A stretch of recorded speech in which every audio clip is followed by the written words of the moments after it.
একমাত্র বিশ্বস্ত সহযোগী চেয়ারম্যান নিয়োগের প্রতিবাদে সচেতন গ্রাহক ফোরাম কর্তৃক আয়োজিত আজকের এই বিক্ষোভ মিছিল পূর্ব সমাবেশের সংগ্রামী সভাপতি, উপস্থিত ক্ষুদ্র গ্রাহক বৃন্দ, উপস্থিত সাংবাদিক, উপস্থিত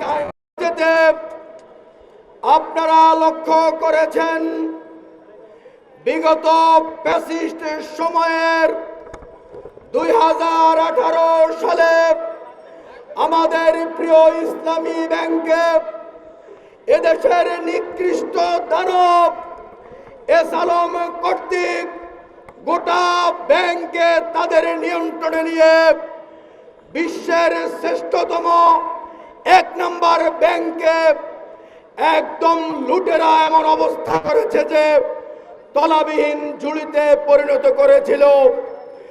আমরা দীর্ঘ লড়াই সংগ্রামের মাধ্যমে ফ্যাসিবাদ তাড়ানোর মধ্য দিয়ে যেমনি ভাবে রাষ্ট্রকে মুক্ত করেছি, ঠিক তেমনি ভাবে জন্য আমরা যখন সকল সিস্টেম আপগ্রেড করেছি, ঠিক সে সময় আমরা লক্ষ্য করেছি বর্তমান সরকারে যারা এসেছেন তাদের ইতিহাস তাদের জানা আছে।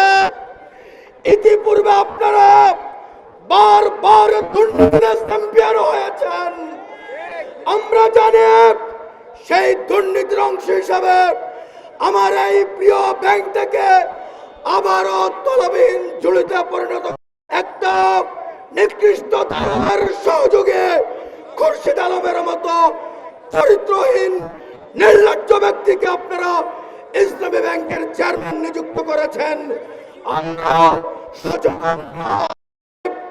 আমি আপনাদেরকে আশ্বস্ত করতে চাই, সংগ্রামী গ্রাহকরা, আপনারা যারা আমাদের এই ব্যাংকে আমানত রেখেছেন, আপনাদেরকে আশ্বস্ত করতে চাই বিগত ফ্যাসিবাদের মতো আমরা আর কোন জুলুম, আর কোন দখলদারিত্ব, আর কোন চাঁদাবাজকে আমাদের এই ব্যাংকে আমরা মেনে নেব না। আমাদের ব্যাংকে যে 90 চাঁদাবাজির মানসিকতা নিয়ে আমাদের হাজারো কোটি টাকা পাচারকারীর সাথে আপনারা তাল মিলিয়ে একটা নিকৃষ্ট চরিত্রহীন লম্পট খুরশিদ আলমকে আমাদের চেয়ারম্যান নিযুক্ত করেছেন, এটি আমরা মেনে নিতে পারি না। অবিলম্বে তাকে প্রত্যাহার করুন।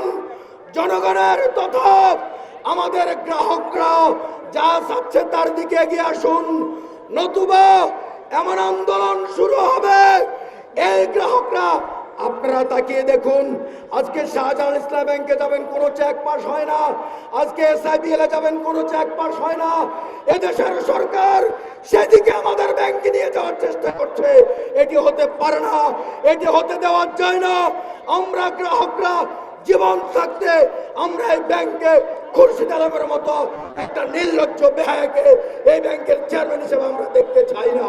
সুতরাং যদি আমাদের সহজ সরল বক্তব্য আপনারা বুঝেন ভালো কথা, নতুবা জেনে রাখবেন অর্থের সাথে সম্পৃক্ত এই গ্রাহকরা নতুন করে এক দফার আন্দোলন তথা সরকার পতনের আন্দোলনের দিকে যেতে বাধ্য হবে।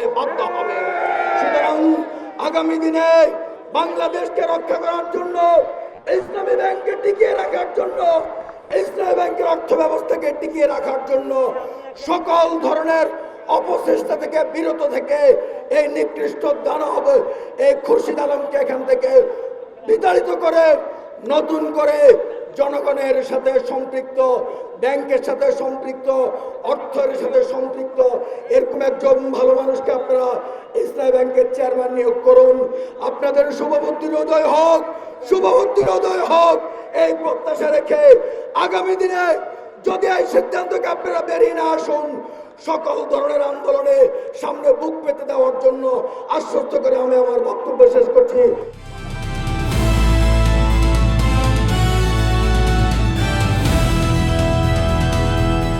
দিনাজপুর টিভি, মানুষের জীবনের কথা বলে।